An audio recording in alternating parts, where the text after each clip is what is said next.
일단 기본적으로 파송한 표정은 그런데 여러분들 이 시간에 소개해드릴 내용은요. 지구과학 1, 지구과학 2 어떤 과목에서건 다 중요한 내용입니다. 아시겠죠? 그리고 사실 이제 암석 관련된 내용들은 여러분들이 공부하실 때 기본적으로 암석 이름 그리고 그들의 분류 체계에 대해서 기본적인 암기가 되어 있어요. 알겠죠? 근데 이 암기라는 게 사실은 어떤 느낌이냐면 여러분들 뭐 내용을 아무것도 모르는 채로 그냥 글자만 외우는 이런 게 사실 암기는 아니거든요. 그러니까 예를 들어 팝송을 듣는 거야. 팝송 그 노래가 너무 멋져서 따라 부르고 싶어요. 그래서 그 노래 가사를 단어 뜻도 모르고 아무것도 모르는데 발음만 그냥 한글로 써가지고 따라하는 그런 게 그냥 진짜 막무가내식 암기라고 저는 생각합니다. 근데 여기서 여러분들에게 요구되는 암기는 제 암석이 어떤 기준에 따라서 분류가 되는지 그리고 화성암, 퇴조암, 변성암 대해서도 또 세부적인 특징에 따라서 또 암기도 분류가 되거든요. 그런 분류 기준을 여러분들이 알고 있는 상태에서 그들을 분류한 뒤에 마지막에 암기해야 되는 건 암석의 이름 얘기예요. 친구 사귈 때도 친구 이름은 외우는 게 그건 얘기잖아요. 그죠? 여기서도 우리가 암석에 대해서 배울 때 기본적으로 우리가 암기해야 되는 건 암석의 이름이라고 생각하시면 돼요. 아시겠죠? 나머지는 그냥 무턱대고 암기해야 되는 게 아니라 차근차근 설명을 듣고 이건 이러니까 이렇게 구분되고 얘는 이러이러하니까 이런 특징이 나타나겠고 이런 부분들은 충분히 머릿속으로 생각하시는 과정 이렇게 따라오시면 좋겠습니다. 아시겠죠? 자 갑시다. 갑니다. 그래요. 일단 각각 화성암, 퇴적암, 원성암에 대한 이야기를 하기 전에 암석이 뭔지부터 잠깐 설명드릴게요. 암석은 여러분들 큰 바위 덩어리다라고 생각하시면 돼요. 커다란 거 그게 암석이야. 실제로 지구의 표면은 지각으로 덮여 있고요. 지각이 곧 암석으로 이루어져 있습니다. 그리고 암석을 자세히 들여다보면 돋보기를 가지고 커다란 돌이나 바위 같은 거 돋보기 가지고 보면 그 안에 꼬뭇꼬뭇한 입자도 있고 희끗희끗한 입자도 있고 핑크빛 띄는 것도 있고 갈색인 것도 있고 회색인 것도 있고 다양한 몇몇 입자들이 그 암석 속에 처박혀 있거든요. 그러네. 그래서 이 암석을 구성하는 작은 입자들을 광물이라고 해요. 광물은요 지구과학 1에서 배우지 않습니다. 지구과학 2에서 아주 중요한 건 다르기 때문에 왕기초이문 지구과학 2 강의는 광물과 관련된 조항을 또 준비해놨고요. 그래. 어쨌든 이런 어떤 지각을 구성하는 몇몇 원소들이 있었잖아요. 그죠? 산소, 규소, 규산염 등등에 대한 주된 성분으로 몇몇 원소들이 있었고 그런 원소들이 광물을 만들고요. 광물이 모여서 암석을 만들고 암석이 모여서 지각을 만든다. 이 정도 일단 분류해 주시면 될 것 같습니다. 그래서 지금 암석을 분류할 텐데 크게 3개로 분류할 수 있고 얘네들이 이 강의의 제목에 해당하는 화성암, 그 다음 퇴적암, 그리고 변성암 이렇게 크게 3가지로 분류가 됩니다. 얘네들을 분류하는 기준은 일단 첫 번째가 아니지 그냥 이거야. 얘네들을 분류하는 기준은 생성 원인에 따라 생성 원인. 자, 이 부분은 지금 책에 따로 들어있진 않기 때문에 여러분들 간단하게 그렇게 큰 부피를 차지하지 않는 거니까 간단하게 여기에다 필기해 주시면 좋을 것 같습니다. 자, 암석이 생성되는 과정에 따라서 이렇게 3개로 분류될 수 있다. 그러니까 암석은 어디선가 만들어질 수 있는 거야. 아시겠죠? 근데 제일 이건 한번 만들어진 암석은 계속 이 상태로만 유지되는 게 아니라 정말 오랜 시간이 지나게 되면 이 암석이 이렇게 바뀌거나 얘가 이렇게 바뀌거나 이렇게 바뀌거나 바뀔 수 있어요. 이런 일련의 과정을 암석의 순환이라고 합니다. 암석의 순환. 자, 그런 것도 한번 생각해 주시고 하나씩 볼게요. 기존에 어떤 암석이 있는데 이 기준 암석은 어떤 것도 상관없어요. 어떤 암석이 있다 싶다. 얘가 땅 속에서 어찌저찌 해가지고 얘가 변한 거야. 어떻게 변하냐면 마그마로 변한 거예요. 마그마 뭔지 들어보셨죠? 그러니까 지각이나 멘트를 구성하는 물질들이 지금 내부 에너지 때문에 아주 높은 온도에 노출돼가지고 얘네들이 확해서 용융 상태, 액체 상태로 돼서 울렁울렁 되고 있는 그런 상태가 마그마. 이 마그마가 생성되는 디테일한 과정 역시 지구과학 1에서 소개되진 않아요. 지구과학 2에서 배우려니까 이에 대해서 너무 크게 궁금해하지 않으셔도 됩니다. 자, 그리고 이제 마그마가 생성되는데 이 마그마가 이제 뜨거운 에너지가 공급되니까 이제 마그마가 생성되지만 얘네들을 가열시키던 에너지가 사라지게 되면 그걸 좀 다시 풀어볼 수 있겠지. 그래서 마그마가 냉각되어서 만들어진 암석을 화성암이라고 얘기해요. 그러니까 화성암이라는 제목 자체가 불화, 이루성자거든. 불에서부터 생성된 암석이 될 뜻이에요. 알겠죠? 마그마가 냉각되어서 만들어진 게 화성암. 됐습니까? 그래요. 그 다음 퇴적은 뭐냐면 퇴적되어서 생성된 암석이 퇴적이야. 퇴적이라는 건 뭐냐면 어떤 물질들이 차곡차곡 쌓이는 일련의 과정을 퇴적작용이라고 이야기합니다. 그러니까 퇴적작용에 의해 생성된 물질, 쌓인 물질을 퇴적물이라고 이야기하고요. 아시겠죠? 퇴적물과 퇴적암의 차이는 뭐냐면 그냥 입자들이 수북히 쌓여있으면 퇴적물이고 걔네들이 빡 굳어져서 딱딱한 바위덩어리가 되면 그때 이제 퇴적암이라고 얘기할 수 있는 거죠. 그래서 퇴적물이 있고 퇴적물이 딱 굳어져서 만들어지는 게 퇴적암이야. 굳어져서. 됐습니까?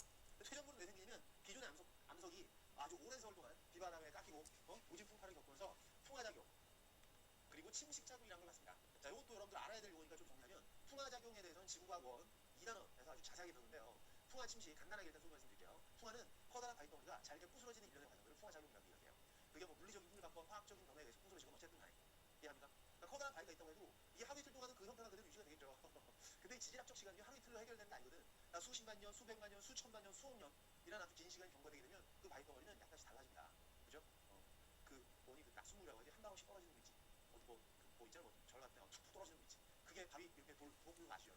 어쨌든 그런 것처럼 아주 오랜 시간이 지나게 되면 커다란 바위덩어리도 이렇게 조금씩 깎여나가고 부서지거든요. 그런 일련의 작용들을 풍화라고 해요. 커다란 돌이 자기가 부서진 작용이죠. 침식은 뭐냐면 풍화랑 비슷하긴한데 굳이 얘네들을 구분해서 느낌을 가지고 보려면 풍화는 커다란 바위를 악시에 따라서 자기 부서뜨리는 이게 풍화야. 침식은 부서진 입자들이 널브러져 있죠. 얘네들을 빗자루로 쓸어버리는 게 침식이다라고 생각하시면 돼요. 그러니까 사실 침식이라는 건 풍화랑 그러니까 부서지는 것과 쓸려 나가는 걸 같이 좀 더 넓은 의미로 포괄적으로 이야기하긴 한데요. 굳이 구분을 두자면 그런 정도의 어떤 차이다라고 생각하시면 돼요. 그러니까 암석이 풍화 침식 작용을 겪게 되면 자기가 부서지고 얘네들이 씻겨 나가면서 어디로 운반되는 것이. 그러다가 이렇게 차곡차곡 쌓이면 표적물이 되는 거야. 이거 어렵지 않지 않으시? 그래. 풍화 침식. 이건 아마 되게 여러분들 자주 보게 될 단어 중에 하나예요. 이제 표적물이 만들어졌다가 이 표적물이 딱 굳어지는 표적물. 얘네들이 어떤 과정으로 어떻게 굳어지고 어떤 표적물로 어떤 표적을 만드는지는 이따가 자세하게 한번 보도록 합시다. 아시겠죠? 그리고 기존의 암석이 열과 압력을 지나게 하는 것이. 그래서 변해. 열과 압력을 너무 받아서 변성돼서 기존의 어떤 암석을 구성하던 그 광물 조직이라든가 성분의 변화가 생길 수 있거든요. 그렇게 변해서 만들어진 암석은 변성함이라고 합니다. 이거 똥에서 생성된 그거 아니야? 아시겠죠? 저 이 얘기하면서 나도 민망하다. 앞에 촬영하시는 분들 표정이 썩고 있어요. 이거 똥에서 생성된 그거 아니야? 아시겠죠? 저 이 얘기하면서 나도 민망하다. 앞에 촬영하시는 분들 표정이 썩고 있어요. 자, 변성함. 됐습니까? 그래요. 그래서 일단 이번 시간은 얘네들 간단한 특징들 하나씩 볼 텐데, 이게 간단한 특징이라고 이제 우습게 보면 안 되는 게, 이 간단한 특징들이지만 사실은 그게 다예요. 정말 중요한 어떤 그런 내용이니까 아주 소중하게 여러분들 이 시간 이렇게 잘 따라오시기 바라겠습니다. 저도 열심히 할 테니까요. 아시겠죠? 자, 화성함부터 합시다. 화성함부터. 그 얘기 안 하구나. 그래서 어쨌든 이쪽에 써놨던 기존의 암석 있죠? 그게 뭐 화성함이 되든 퇴적함이 되든 뭐가 됐든 변성될 수 있고요. 그게 어떤 암석이든 또 다른 퇴적함으로 바뀔 수도 있고요. 그게 어떤 놈이었든 간에 또 다른 화성함으로 바뀔 수도 있다는 겁니다. 아시겠죠? 그게 이제 암석의 순환 과정이라고 이야기하는 거고, 이 암석의 순환 과정을 아주 디테일하게 따로 찾아서 공부할 필요는 없고요. 여러분들이 지구과학 과정, 이 지구과학 원에 대한 어떤 일련의 과정들을 쭉 공부하고 나면요, 얘네들에 대해서 충분히 이제 해결 가능한 어떤 그런 수준까지 이렇게 공부가 돼요. 걱정 안 하셔도 돼요. 자, 그럼 이제 화성함부터 갑니다. 본격적으로 19페이지 위쪽 내용 하나씩 들어가요. 일단 여기 봤더니 화성함은 마그마가 내각되어 생성된 암석으로, 자, 설명드렸죠? 자, 주거가 생성 깊이에 따라 침성함, 반심성함, 화산함으로 구분되고요. 그 다음 SiO2 함량에 따라 염기성함, 중성함, 산성함으로 구분된대요. 사실 지구과학 원 과정에서 염기성함, 중성함, 산성함이라는 분류 자체는 의미가 없는 표현이에요. 아시겠죠? 하지만 참고해 주시고, 이게 지구과학 투 공부하는 친구들에게 조금 유의미하긴 하거든요. 그래서 살짝 나눴으니까 어쨌든 SiO2 함량에 따라서도 분류가 되고 생성되는 깊이에 따라서도 분류가 된다. 됐습니까? 그래요. 그럼 지금부터 화성함 들어가는데, 세부적인 내용 가기 전에 여러분들 화성함의 가장 중요한 대표 선수 중에 얘가 있습니다. 현무암. 화성함은 현무암을 뗄래야 뗄 수가 없어요. 그러니까 현무암이라는 이름을 가진 암석인데 걔는 화성함에 속하는 암석인 거지. 아시겠죠? 그러니까 화성함은 암석의 이름은 아니야. 그냥 암석을 크게 세 그룹으로 분류했을 때 하나의 어떤 분류되는 명칭인 것 뿐이지 화성함 자체가 암석의 이름은 아니에요. 아시겠죠? 자, 근데 화성함이 현무암이 있어요. 현무암하면 떠오르는 거 있습니까? 그렇죠. 뭐 인생만 한 15년 넘게 살았잖아요, 여러분들. 그죠? 이 정도는 좀 알아야 되지 않나? 현무암은 얘가 떠오르는 도라르망. 어디 있죠? 제주도에 많습니다. 제주도에 가는 거고. 이 현무암으로 이루어진 도라르방을 보면 잘 생각하면서요. 색깔이 밝은색, 펄펄거난 도라르방은 없어요. 누가 인위적으로 만들었다면 모르겠습니다만 기본적으로 딱 도라르방 딱 가서 구경하잖아. 제주도 가서 구경하잖아요. 그럼 전부 다 시커먼색이야. 왜 그러냐면 현무암 자체가 어두운 색깔 암석이거든요. 여기 현자가 무슨 현자냐면 거물현자입니다. 거물현자. 거물현. 하늘전 따지 거물현으로 그 천자문에 나오는 글자잖아. 그지? 거물현. 그러니까 검은색 암석이 현무암이야. 오케이? 그러니까 기본적으로 색깔이 어둡습니다. 그리고 이거 어차피 우리 공부해야 되고 외워야 되니까 미리 좀 말씀드릴게요. 현무암은요, SiO2 함량이 그렇게 많지 않아요. 지각에 가장 많은 성분이 규산염 SiO2라고 했었죠. 근데 그 지각이 암석으로 이루어져 있으니까 암석의 뇌가 많습니다. 그런데 다른 암석보다는 현무암은 SiO2 함량이 좀 적게 포함될 뿐이고, 얘네들이 적다는 건 뭐 어떤 의미냐면 비금속으로 이루어지는 규산염이 적기 때문에 철과 마그네슘과 같은 금속 원소의 비율이 상대적으로 높아요. 그러니까 이것도 사실은 지구가 원해서 이거 묻진 않아. 알겠니? 근데 여러분들에게 그냥 이 일련의 내용들을 좀 더 매끄럽게 이해시켜드리기 위해서 추가적으로 설명드리는 내용인 것 뿐입니다. 자, 다시 한번. 현무암 같은 색깔이 어두운 색 암석은요, 어두운 색의 화성암들의 공통적 특징이야. 얘네들은 SiO2 함량이 적고요. 상대적으로 철, 마그네슘 같은 금속 원소 함량이 좀 높습니다. 얘네들이 많이 포함되어 있으면 색깔이 좀 어두워져요. 아시겠죠? 선생님, 철이 많은 게 왜 어두운지 이해가 안 돼요. 그건 이해가 안 되는 거야, 원래. 그런 식으로 생각 안 되고요. 지금 이 부분은 그냥 느낌 가지고 암기하라고 시키는 거야. 알겠죠? 그래서 얘네들이 좀 많으면 색깔이 어두워지고, 그럼 봐봐. 비금속 원소 함량이 적고 금속 원소 함량이 많으니까 이런 암석은 밀도가 크겠어요, 크겠어요. 그렇지, 밀도가 좀 큰 거야. 밀도가 작은 비금속보다 밀도가 커다란 금속 원소가 많은 비율 포함되기 때문에 기본적으로 밀도가 좀 커요. 아시겠죠? 이게 현무암. 됐습니까? 현무암. 그럼 화성암이 전부 다 색깔 어두운 것만 있냐? 또 그렇지 않아요. 현무암과 완전히 상반된 특징을 가지고 있는 화강암이라는 화성암이 있는데요. 자, 그림 보시면 이게 현무암이고요. 이게 화강암입니다. 자, 딱 육안으로 봤을 때 색깔 어두운 색이지. 얘는 색깔 밝은 색이지. 느껴지시죠? 얘는 SiO2 함량이 적다니까. 얘는 SiO2 함량이 많아요, 상대적으로. 보면 됩니까? 그러니까 SiO2가 많으니까 철, 물론 중간에 거뭇거뭇한 색깔의 광물들도 포함되어 있긴 합니다만 전체적으로 좀 밝은 색이지. 그럼 밀도 누가 클 것 같아? 그렇죠, 밀도야. 그래서 우리 지난 시간에 평범함진 암석으로 이루어진 해양 지각은 밀도가 좀 크고 화강암진 암석으로 이루어진 대륙 지각은 밀도가 작다라는 게 이런 어떤 이야기로 사실 설명이 되는 거예요. 아시겠죠? 그리고 잘 보면 이제 어떤 특징이 있냐면 얘를 돋보기로 보잖아. 돋보기를 딱 들여다보면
이 안에 거뭇거뭇한 입자들, 허연색 입자들, 이런 입자들 있지. 알게이들. 알게이들이 큼직큼직한 광물 입자들로 이루어져 있어요. 그래서 이렇게 알게이가 크게 포함된 이런 조직을 조립질 조직이다라고 얘기해요. 조립질. 조립질 조직. 조립질. 입자가 제대로 만들어져 있는 그런 어떤 상태이다라는 뜻이고, 포함나무 딱 봐도 잘 안 보여, 입자들이. 그냥 아주 작게 만들어진 그런 자잘한, 아주 자잘한 크지 않은 그런 광물 결정들로 얘네들이 이루어져 있어요. 심지어는 제대로 결정조차도 잘 안 보여. 그래서 얘네들을 어떻게 표현하냐면 미세한 입자들로 이루어진 조직이다라고 해서 세립질 조직이라고 표현합니다. 세립질 조직. 미세한 입자, 커다란 입자, 이해되시죠?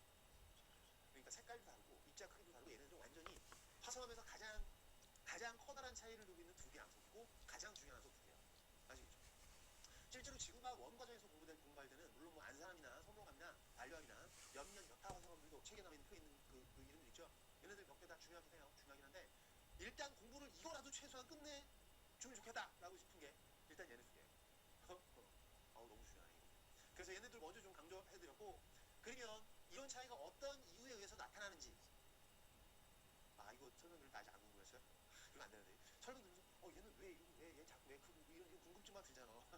그러니까 지금부터 설명드릴게요. 그래서 얘네들은 왜 이렇게 조직이 입자들이 작고 얘는 왜 크고 얘는 왜 이렇게 색깔이 어둡고 왜 밝고 뭐 색깔이긴 아까 했습니다만 그런 어떤 이유에 대해서 지금 차근차근 설명을 드릴 테니까 그런 이유를 듣고 나면 얘네들에 대해서 이름을 외우거나 이해하는 과정이 좀 매끄러질 수 있습니다. 아시겠죠? 자, 그럼 차근차근 또 들어볼게요. 땅이고요. 지표야 지표. 하늘, 땅을 수직으로 썰은 다음에 옆에서 본 단면그림입니다. 수직 단면그림. 땅 속에 지하 깊은 곳에서 어찌저찌해서 마그마가 왕창 생겼다고 칩시다. 마그마가 그냥 와장창 생겼대요. 됐습니까? 근데 마그마가 생성되면 여기서 이제 액체 상태 물질이 딱 만들어지는 거잖아. 지각이 녹아서. 그죠? 또는 멘틀이 녹기도 해요. 근데 여기서 이제 그 기체 상태 물질들도 생성됩니다. 가스도 막 생겨요. 그런데 제한된 공간 속에 있던 물질들이 갑자기 가스가 발생하니까 밥솥에서 밥이랑 쌀 씻고갖고 그 물에 넣은 다음에 뚜껑 막고 불 켜서 한참 지나면 막 압력밥솥 터지려고 하지 않지. 나는 기체가 발생돼서 그죠? 높은 압력이 노출되니까 마찬가지예요. 얘네들 이렇게 잘 되면 이 안에 있는 가스 성분들이 막 빵빵하게 들이찬 거지. 그죠? 그러다가 도저히 못 참겠을 때 지각이 악한 틈을 뚫고 얘네들이 뿌앙 하고 터져 나오게 되는데 이렇게 땅 속에 있던 마그마, 가스 이런 것들이 뿌앙 해서 터져 나오는 일련의 과정을 이라고 합니다. 화산활동. 들어보셨죠? 화산활동. 화산활동이 나타나면 가스도 나오고요. 화산 쇠설물이라는 입자들도 나오고 고체 입자들 터져 나오니까 그런 것도 나오고 여기 있는 액체 물질인 마그마도 줄줄줄줄 흘러서 나올 수가 있습니다. 되시겠죠? 그런데 구분 좀 할게요. 땅 속에 있을 때 마그마라고 그러고요. 얘네들이 집혀갖고 나오잖아. 집혀갖고 나서 흐르고 있지. 얘네들은 용암이라고 해요. 용암. 그러니까 마그마랑 용암은 사실 엄밀하게 얘기하면 그 지침 대상이 좀 차이 있어요. 뭐 그거는 똑같아. 마그마, 용암도 마그마에서부터 이렇게 흘러나오는 거니까. 단지 밖에서 흘러가고 있다. 땅 속에 있다. 이 차이야. 됐습니까? 좋아요. 이렇게 화산활동이 딱 일어나. 그러면 이 땅속 깊은 곳에 있는 마그마가 여기서 냉각될 수 있나 없나? 냉각될 수 있어요. 그러면 무슨 암석? 그렇지, 화성암 되는 거. 화성암. 암석이 큰 불로 있어서 화성암의 그룹에 속하는 암석이 만들어진 거예요. 됐습니까? 그런데 화성암을 또 크게 두 개로 구분해요. 생성 깊이에 따라서 지하 깊숙한 곳에서 만들어질 수 있는 화성이지. 이런 애들은 깊을심, 이룰성체를 써서 심성암이라고 해요. 심성암. 깊은 깊은 곳에서 생성된 암석. 맞습니까? 심성암. 얘는 잠깐 여기 있는 용암도 얘도 이제 냉각될 수 있어 없어? 있어요. 얘가 냉각되는 거야. 냉각되면 어떤 이름을 가진 화성이 되냐면 일단 이름이 아니고 화성으로 분류했을 때 여기 이렇게 용암이 굳어져서 만들어진 산이 화산이지. 그죠? 화산은 용암이 굳어서 만들어진 거잖아. 물론 이제 화산 쇄설물 같은 게 같이 쌓여서 굳어지긴 합니다만. 그래서 이런 화산 근처에서 발견되는 화성이 있어요. 그런 애들은 화산암이라고 불러요. 화산암. 그래서 얘도 화성암에 속하고 얘도 화성암에 속해. 다 화성암이야. 그런데 얘는 조금 저기 얕은 곳에서 만들어진 또는 지표 밖에서 만들어진 화산암, 화산 근처에서 만들어진 얘는 지하 깊은 곳에서 만들어진 심성암. 중간 깊이는 뭐라고 할까? 반심성암. 중간 깊이는 반심성암이라고 하는 거예요. 별거 아니다, 그지? 좋습니다. 그래서 우리 첫째 줄에 나와 있는 생성 깊이에 따라 심성암, 반심성암, 화산암으로 분배된다 이렇게 돼 있잖아요. 그게 이 얘기예요. 되시겠죠? 그래. 그 이제 어떤 특징이 나타나는지 봐봐. 그리고 주의할 거. 얘네들은 암석의 이름이 아니야. 암석을 그냥 화성암을 또 세 개로 분류한 거야. 생성 깊이에 따라서. 아시겠죠? 좋아.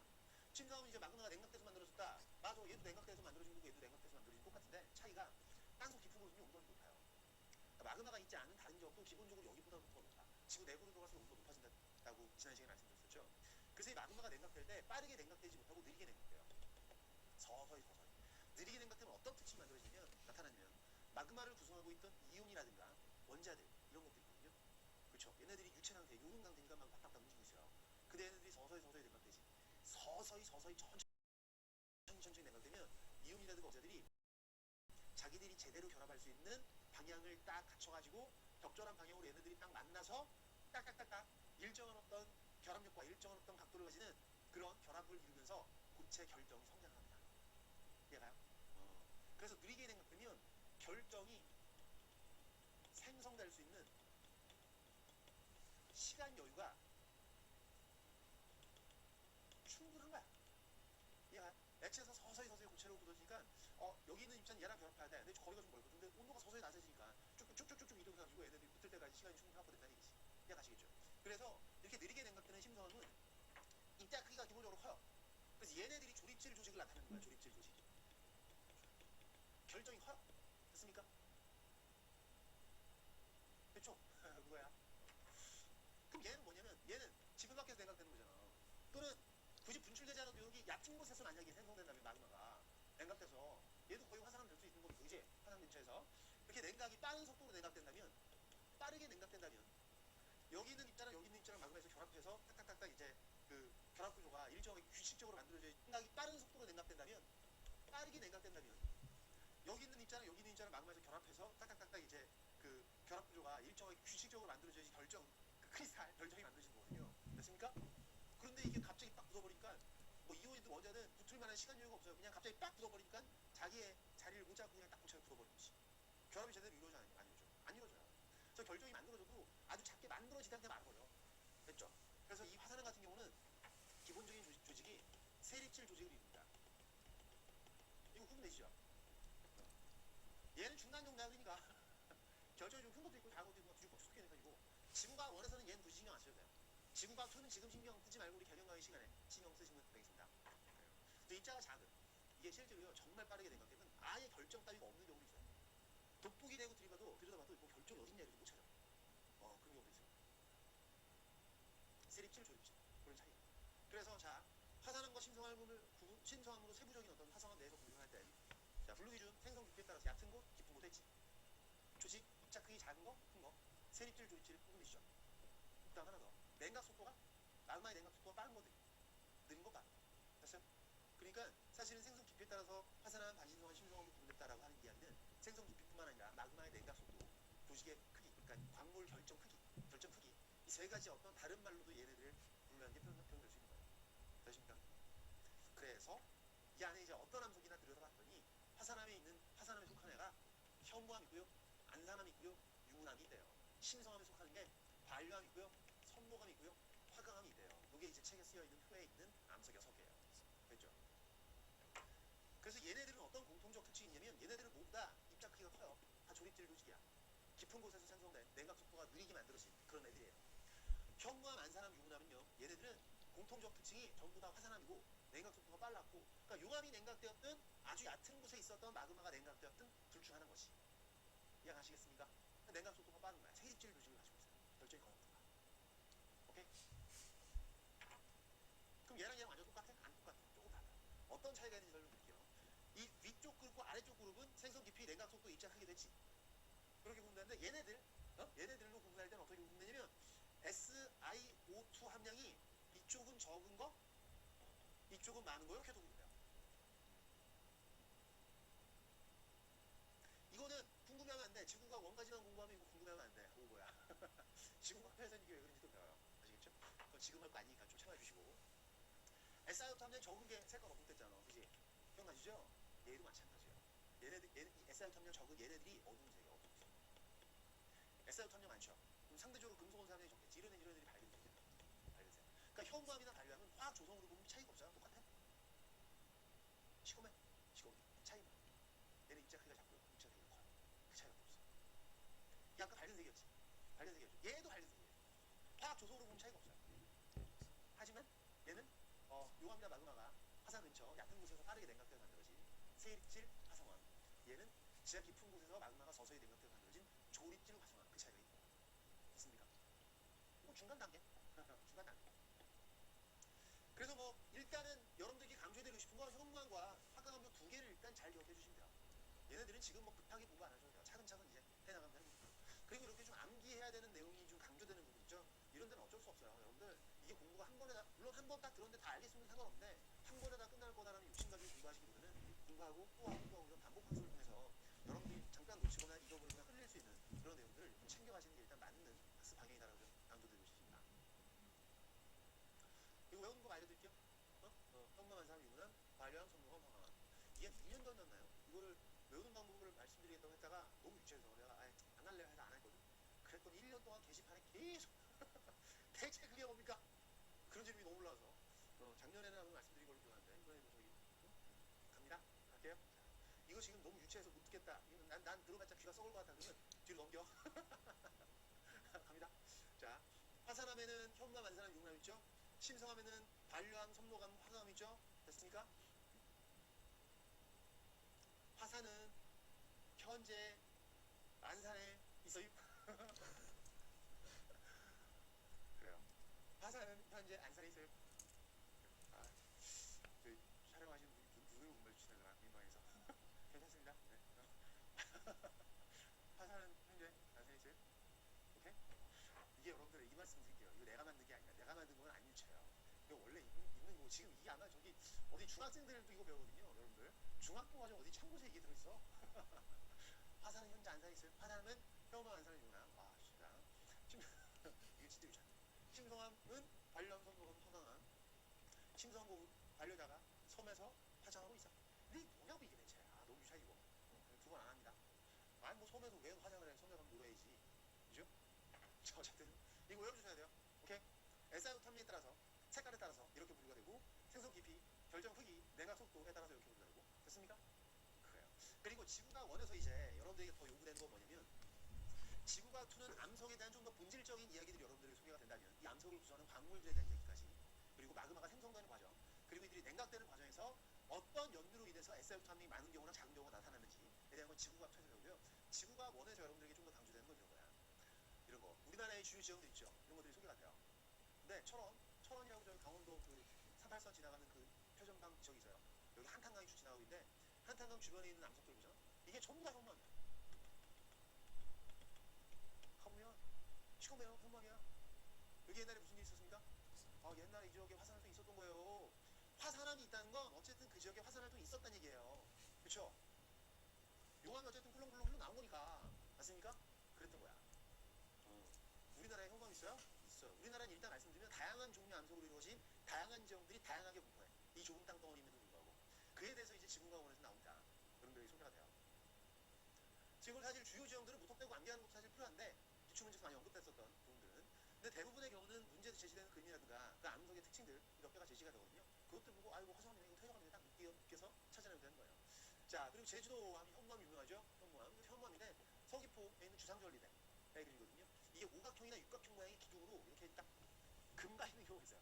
특이하게 용암이 냉각되면서 수축되는 과정에서 쩍쩍쩍쩍 이런 기둥 모양으로 갈라질 때가 있습니다. 주상절리라는 게 있어요. 지금 이거 안 해도 돼요. 이거 우리 개정 강의 시간에 할 거예요. 어쨌든 제주도에도 현무암이고, 자 설악산과 북한산을 딱 봤더니 이거 현무암 같아? 아 현무암 안 같죠? 왜? 색깔이 다르니까. 얘네들은 화강암으로 돼 있어요. 화강암. 우리나라의 현무암은 일단 기본적으로 제주도에 잔뜩 있어요. 제주도 뭐 철원 일대도 있긴 합니다만 제주도에 잔뜩 있고, 화강암은 어디 많냐면 이게 저기 경상도 일대도 조금 있긴 있어요.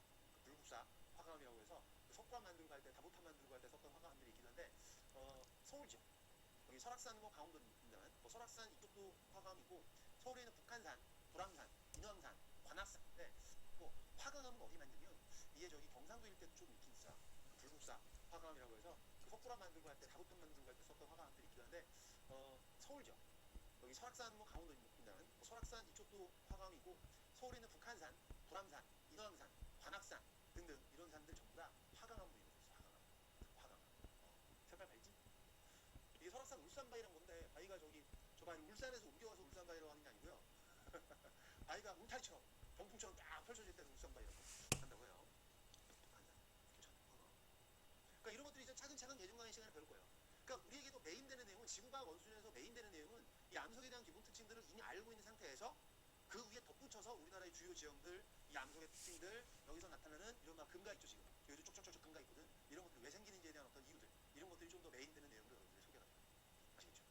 그래서 기초가 좀 됐습니다. 이런 지구과학 원수준에서 메인되는 내용은 이 암석에 대한 기본 특징들을 이미 알고 있는 상태에서 그 위에 덧붙여서 우리나라의 주요 지형들, 이 암석의 특징들, 여기서 나타나는 이런 막 금가 있죠. 지금 여기도 쪽쪽쪽쪽 금가 있거든. 이런 것들이 왜 생기는지에 대한 어떤 이유들, 이런 것들이 좀 더 메인되는 내용으로 여러분들이 소개가 돼요. 아시겠죠? 그래서 기초가 좀 됐습니다. 설악산, 북한산. 참고로 악자가 들어간 산, 자, 악, 설악, 설악. 북한산은 북악, 그지? 치악산, 관악산, 악자가 들어가는 게 이런 그 화강암들로 조개 이루어진 그런 산들을 의미한다고 해요. 근데 여기서 또 궁금증 생기잖아요. 이거 심성하며 화산암이? 심성하면 제가 깊숙한 곳에서 생성된 심성인데 이렇게 높은 산에 올라왔니? 아 이게 시간이 오래 지나고 다양한 지각 변동, 어떤 지질학적 과정 없이 이런 일이 생길 수도 있어요. 진짜 깊숙한 곳에 처박혀 있던 화강암인데 그 위에 있던 것들이 다 깎여 나간 거예요. 그래서 땅속에 있던 게 지표 밖으로 노출돼서 지금 높은 고도의 이런 지형으로 자리 잡고 있을 수도 있습니다. 특이하시죠? 이런 것들 다르고. 그래서 오른쪽에 19페이지 오른쪽 날개, 한반도의 신성한 지형, 그다음 화산암 지형 이런 나와 있고요. 여러분들에게 이제 화성암과 관련해서 내용 마무리하고 이제 마지막으로 당부드리고 싶은 건 뭐냐면, 화성암, 화산암, 화강암 이 세 개 다른 거 아시겠죠? 다름을? 화성암은 마그마나 용암이 냉각돼서 만들어진 전체 암석들을 의미하고요. 화산암은 마그마가 빠르게 냉각돼서 또는 지표 밖으로 분출된 용암이 빠르게 냉각돼서 만들어진 그런 암석이 화산암에 속하는 거고, 그 화산암의 현무암도 있고요, 안산암도 있고 유암도 있고, 신성암에 속하는 이 조립지 화성암 중에선 화강암이라는 게 있다. 밝은색 화강암이라는 게 있다. 얘네들을 구분해 주시면 되겠습니다. 아시겠죠? 그리고 19페이지 위쪽에 이제 동그라미 1번 저기 표 아래 화산암 보시면 마그마가 지표 부근에서 빠르게 냉각되어 생성된 암석도 있죠. 이거 저기 마그마가 아니라 용암이 아닙니까? 물론 용암이 냉각돼도 화산암이 되는데요. 마그마가 지표 부근에서 빠르게 냉각됐다라는 표현이 틀리거나 잘못된 표현은 아니에요. 교과서에서도 이런 표현 쓰고 있습니다. 아시겠죠? 이 정도도 한번 보니까, 물론 용암이 냉각돼도 화산암이 되는데요. 마그마가 지표 부근에서 빠르게 냉각됐다라는 표현이 무슨 틀리거나 잘못된 표현 아니에요. 교과서에서도 이런 표현 쓰고 있습니다. 아시겠죠? 이 정도도 한번 좀 알아주시고 좋습니다. 그리고 오케이, 이제 이어서 퇴적암으로 들어가도록 하죠. 자, 이제 퇴적암 이어서 하도록 하겠습니다. 우리 화성하면서 좀 더 자세하게 일단 포커스를 맞춰서 했으니까 퇴적암과 변성암 좀 더 슬림하게 간단하게 한번 정리하고 들어갈게요. 그래도 뭐 할 건 다 할 테니까 걱정 안 하셔도 되겠습니다. 자, 일단 퇴적암은 앞서 말씀드렸듯이 퇴적물이 퇴적돼가지고 딱 부서져서 만들어지는 퇴적암이에요. 그런데 책 보니까 이런 말 써있네요. 바다나 큰 호수 밑바닥에 쌓인, 그죠? 바다나 큰 호수 밑바닥에 쌓인. 그러니까 기본적으로 퇴적물질들이 퇴적되는 지역이 어디냐면 주위보다 낮은 지대예요. 근데 주위보다 낮은 저지대는 대체로 물이 틀어 차 있습니다. 그렇죠? 그래서 바다 밑 또는 커다란 호수 밑, 물론 강 밑바닥에도 퇴적이 돼요.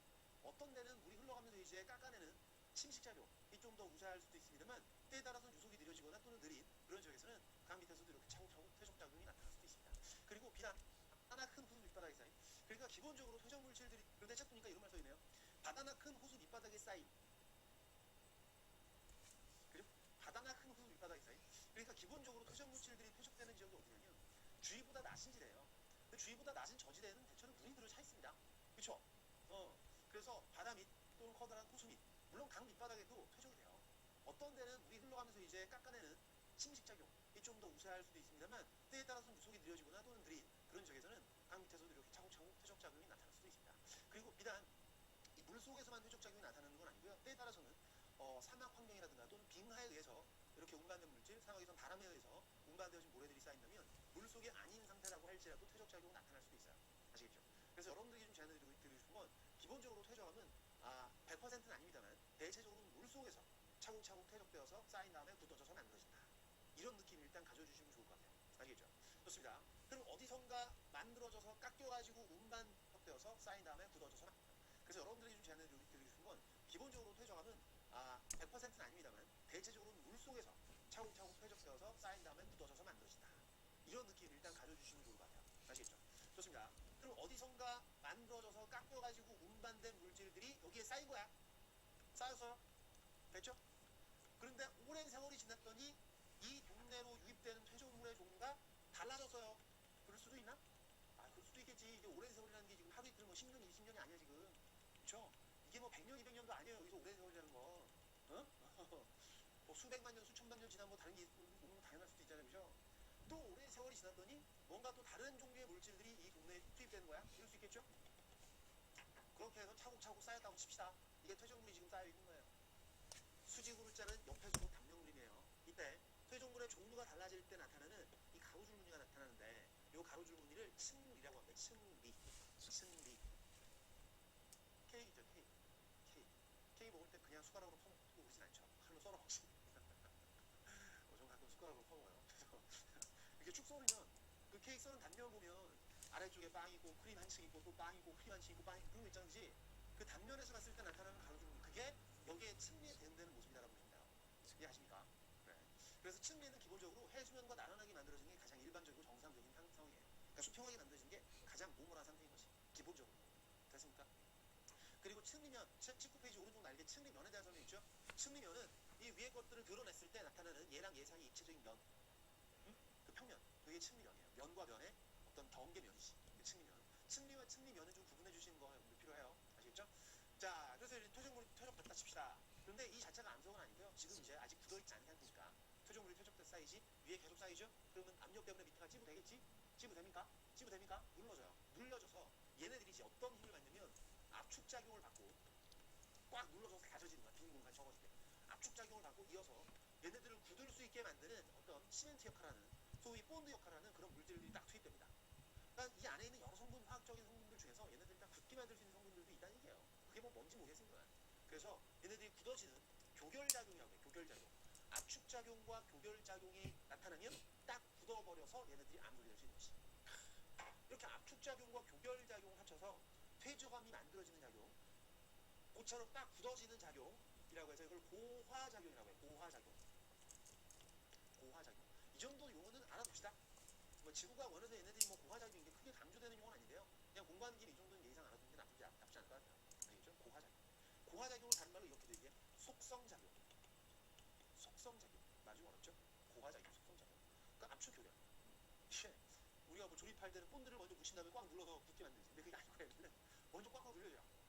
꽉 눌려진 다음에 그 다음에 교결 물질들이 들어가서 딱 굳어지는 좀 차이가 있습니다. 압축과 교결작용, 얘네들 합쳐서 고화작용. 이 일어나면 퇴적암이 딱 완성돼요. 됐죠? 그런데 퇴적암을 보면 자 진흙이 딱 굳어져가지고 만드는 얘네들 불러서 크게 강조되는 용어는 아닌데요. 그냥 공부하는 김에 이 정도는 예상 알아두는 게 나쁘지 않을 것 같아요. 아시겠죠? 고화작용. 고화작용을 다른 말로 이렇게도 얘기해. 속성작용. 말이 좀 어렵죠? 고화작용, 속성작용. 그러니까 압축교결. 우리가 조립할 때는 본드를 먼저 붙인 다음에 꽉 눌러서 굳게 만들지. 근데 그게 아니고 얘는 먼저 꽉꽉 눌려줘요. 꽉 눌려진 다음에 그 다음에 교결 물질들이 들어가서 딱 굳어지는 좀 차이가 있습니다. 압축과 교결작용, 얘네들 합쳐서 고화작용. 이 일어나면 퇴적암이 또 완성돼요. 그렇죠? 그런데 퇴적암을 보면 자 진흙이 딱 굳어져가지고 만들어진 퇴적암이 있어. 얘네들이 셰일이라고 해요. 셰일. 근데 진흙에 모래도 좀 포함된 거야. 입자가 좀 더 큰 모래까지 포함돼서 만들어진 암석은 사암이라고 해요. 사자가 모래 사자겠죠? 진흙에 모래에다가 자갈까지 포함돼서 만들어진 퇴적암도 있어. 얘네들은 여감이라고 해요. 여감. 때로는 화산활동이 나타날 때 화산재는 화산활동, 화산 폭발이 나타날 때 그 먼지 같은 것들이 있어요. 자잘한 어떤 그 공체 입자들이 확 이제 구름처럼 퍼져가지고 그 애들을 화산재라고 하는데 화산재가 잔뜩 쌓여가지고 만들어진 암석도 있어요. 음해암. 재회자에 재회자. 재가 응고돼서 만들어졌다. 그 얘기죠. 그죠?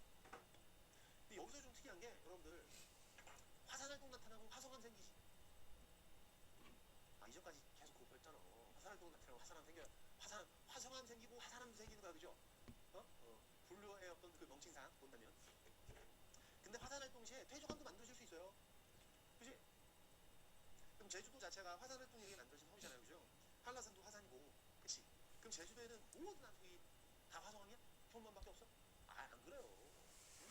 이런 어떤 퇴적함도 있어요. 오케이? 그래. 은회암은 퇴적함입니다. 그리고 요것도 한번 볼게. 셰일, 삼, 여감 얘네들은 입자 크기가 똑같을까 다를까? 다르죠. 가장 작은 입자 둘만 구성되면서 조금 더 큰 게 포함된 거, 더 큰 입자가 포함된 입자 크기에 따라 얘네들이 또 세분화될 수 있어요. 되시죠? 네, 그 정도. 또는 뭐 석회질 생물체들이 죽어가지고 그 모문을 구성하고 큰 입자가 포함된 입자 크기에 따라 얘네들이 또 세분화될 수 있어요. 입자 크기가 똑같을까 다를까? 다르죠. 가장 작은 입자들만 구성되면서 조금 더 큰 게 포함된 거, 더 큰 입자가 포함된 입자 크기에 따라 얘네들이 또 세분화될 수 있어요. 되시죠? 그래, 그 정도. 또는 뭐 석회질 생물체 들이 죽어가지고 그 몸을 구성하고 있던 껍데기나 볼갖고 탄산형 물질들이거든요. 그런 석회 물질들이 퇴적되면 석회암 되는 거예요. 또는 어떤 생명지원 석회 물질이 아닌 물 속에 녹아있는 어떤 칼슘이온과 탄산 이온들이 화학적으로 침전을 거쳐서 앙금 생성 반응, 화학식에 한 번쯤 들어보신 적 있죠? 그래요. 그런 앙금 생성 반응과 같은 그런 침전 반응을 거쳐서 석회암이 만들어지게 돼요. 그러니까 석회암의 주성분이 CaCO3거든. 그러니까 생명체 기원으로서 어떤 석회암도 가능하고 어떤 화학 물질들이 침전돼서 석회암이 만들어지게 돼요. 이것도 퇴적합니다. 한 번씩. 되십니까? 그리고 뭐 NaCl 소금이죠? 이게 딱 굳어지면 암염이라고 해요. 암염. 이거 어디 맞니? 바닷물 속에 맞죠? 해수가 다 증발되는 거야. 뭐 지질자든 뭐 그렇게 될 때가 있죠. 그리고 그 안에 녹아있던 소금만 잠깐 남겠지. 걔네들이 굳어지면 그렇게 암염 같은 게 만들어집니다. 그래서 뭐 여기서 우리에게 중요한 건 한 요 정도? 석현 정도까지. 일단은 1차적으로 좀 중요하다 라고 보시고요. 나머지 이제 좀 더 부수적인 이야기들은 지구과학 2에서 좀 더 여러분들에게 소개가 될 거예요. 알겠죠? 이거 100번 듣느니 그림만 보면 나요. 자, 이 3. 근데 이거 딱 보면 3인지 알아? 몰라요. 그냥 한번 보여드린 거야. 어? 현무암이나 화강암이면 몰라도 얘는 딱 보면 이게 3이다 보네. 이거 보면 그냥 어렵지. 3. 그래요. 이 여가. 큰 거, 작은 거 막 뒤죽박죽 엉망진창 섞여있다. 그죠? 여가. 좋습니다. 그리고 이게 제주도 수월북에 있는 응회항층. 여러분들 이 왕기춘 강의가 제일 중요하다는 거 자주 말씀드리는데 이렇게 얘기할 생각 하나 드릴게요.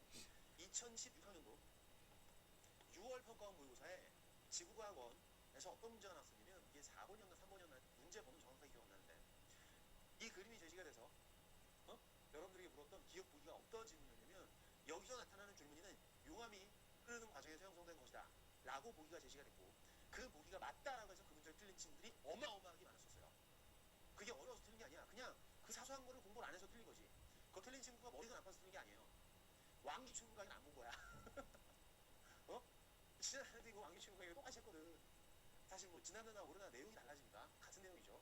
좀 더 이제 올해 출제의 경향에 맞춰서 좀 더 강조될 수 있는 부분을 한 번 더 강조해드리기 위해서 올해 지금 촬영을 다시 하는 거예요. 여러분들. 지난해 왕기춘 강의도 이거 있어요. 물론 정말 많은 친구들이 왕기춘 강의를 보십니다만 그 모든 내용들을 다 머릿속에 담고 유지한 채로 시험장까지 가는 게 아닐 수 있잖아. 무슨 말씀인지 아시겠죠?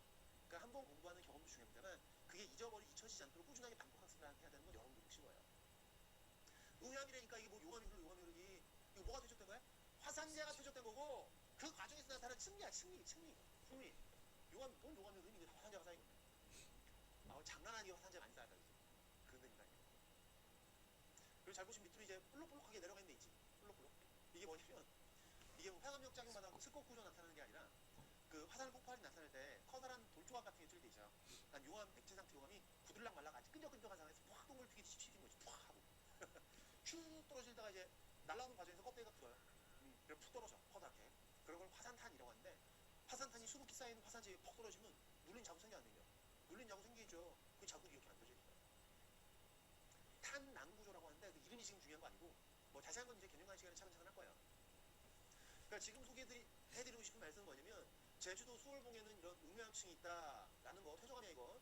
이런 거 한번 좀 더 기억해 주시면 좋겠고 실제로 많은 친구들이 틀리는 어떤 문제들을 보면 지구과학원의 최근 출제 경향이 그래요. 문제가 정말 극악무도한 난이도를 가지고 있게 많은 친구들이 공부가 다 끝났음에도 불구하고 너무 어려워서 문제를 못 푼 게 아니라 그냥 해당 내용에 대해 공부가 안 된 애들이 많은 거야. 그래서 문제를 그 정도 수준으로 한데도 충분히 많은 친구들이 못 풀어요.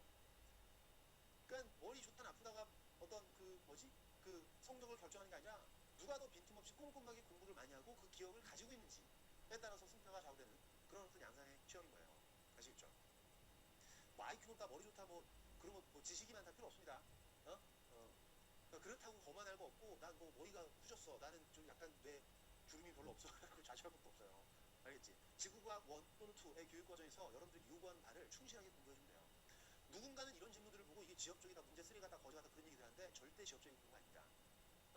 이런 것들 가지고 지엽적이다라고 치부하는 친구들은요, 자기가 공부하지 않은 거에 대해서 문제가 나왔기 때문에 그냥 나는 열심히 했지만 문제가 이상하게 났어 해서 자기 어떤 점수가 안 좋은 부분에 대한 정당성을 확보하기 위한 변명이라고 그렇게 생각을 안 해요. 저는 그런 어떤 여러분들이 지엽적이라고 생각되는 내용들도 출제가 된다는 건 교육과정 내에 정상적으로 포함된 범위에 속하는 거야. 당연하다는 듯이 공부를 해서 시험장까지 가셔야 되는 거예요. 아시겠죠? 지금 뭐 이거 저기 별것도 아닌 거에 흥분해가지고. 자, 어쨌든 이런 것도 있습니다. 자, 좋습니다. 그래서 퇴조가 되고, 한반도의 퇴조감 지금 좀 있다 보고요. 우리 퇴적 구조, 19페이지 아래에 있는 퇴적 구조 이야기 잠깐 할게요. 퇴적 구조는 뭐냐면, 퇴적물이 퇴적될 때 퇴적되는 환경 조건에 따라서 이게 독특한 어떤 구조를 만들 때가 있어요. 층리가 그냥 나란하게 이렇게 만들어지는 가장 오버한 경우가 더 많습니다만, 어떤 특이한 환경에 놓이게 되면 그 모양이 좀 달라진 거지. 그래서 연흔이라는 구조가 있습니다. 연흔. 이게 물결 자국으로 만들어졌죠. 그리고 여러분들 이 그림은 층리면의 그림이에요. 층리면. 층리가 아닌 층리면. 층리의 모습으로 그리면 이렇게 돼. 옆에서 보는 단면 그림으로, 수직 단면 그림의 모습은 이렇게 그려져요. 아래쪽에 A층이 쌓여있고 B층이 쌓여있는데 A층과 B의 층리가 이렇게 물결 자국으로 출렁출렁 되고 있는 골 때리죠? 이런 걸 연흔이라고 해요. B를 드러내고 이 위에서 쳐다봤을 때 이 그림이 된다는 얘기야. 아시겠죠? 이런 연흔이란 구조가 만들어지는 건 어떤 조건에서 만들어지냐면, 얘는 얕은 물 밑에 가라앉아 있었던 고운 어떤 모래라든가 진흙 같은 그런 애들이 물 밑에서 물이 출렁출렁 될 때 물결 때문에 흔들리다가 저런 모양 만들다가 있어. 아시겠죠? 아주 깊은 물이면 생각해봐. 수심이 한 5km야. 여러분들 뭐 수영장 생각해서 한 5m면 깊은 거 아니에요? 그러면 안 돼. 여기서 깊다. 이건 한 수백 미터 넘어가는, 수킬로미터 넘어가는 그런 데가 이제 심해져가 되는 거예요. 아시겠죠?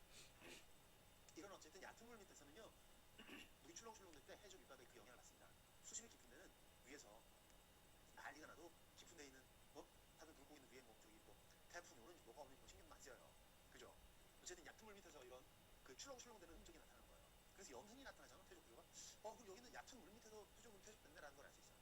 아시겠죠? 또는 바람에 의해서도, 바람이 이리 불었다 저리 불었다 할 때도 물질들이 이리 쓸고 저리 쓸고 할 수 있겠죠. 그때 저런 구조 생길 수 있어요. 퇴적함이 항상 물속에서만 생기는 건 아니라고 잠깐 말씀드렸었죠. 그 어떤 연장선상에서 생각해 주시면 될 것 같고요. 얕은 물 밑에서 또는 바람이 불 때 저렇게 만들어질 수 있고, 건열은 아주 건조해서 생긴 균열이에요. 그리고 이 모습도 얘와 마찬가지로 이것도 층리면의 모습이야. 층리면. 그러니까 층리랑 층리면은 구분하셔야 돼요. 일단 그림 설명 나있죠? 이것도 옆에서 보면 수직으로 썰은 수직 단면 그림으로 보면 얘는 어떻게 그려지냐면 이렇게 그려져요. 이렇게. 이게 A층, B층이 있을 때 A층의 물질이 퇴적됐다? 근데 위에가 쩍쩍 갈라졌어요. 쩍쩍 갈라졌어. 이해가시죠? 이거를 푹 썰은 다음에, 축 썰은 다음에 옆에서 본 단면 그림 그림이 이렇게 된다는 얘기지. 그래서 이거 갈라졌네? A가 퇴적된 다음에, 물속에서 퇴적된 다음에 얘네들이 물 밖으로 한번 노출돼서 물이 번쩍 말라 비틀어져가지고 쫙쫙 갈라진 다음에 새로운 물질이 퇴적된 거구나 라는 걸 알 수 있는 거지. 물론 이 그림은 위에 있는 B를 드러낸 다음에 모습이 이런 그림으로 보여줄 수 있겠죠. 됐습니까? 건조해서 생긴 균열. 사층인데 얘는 층리가 기울어져 있어요. 근데 지금 이 모습이 이런 그림으로 보여줄 수 있겠죠.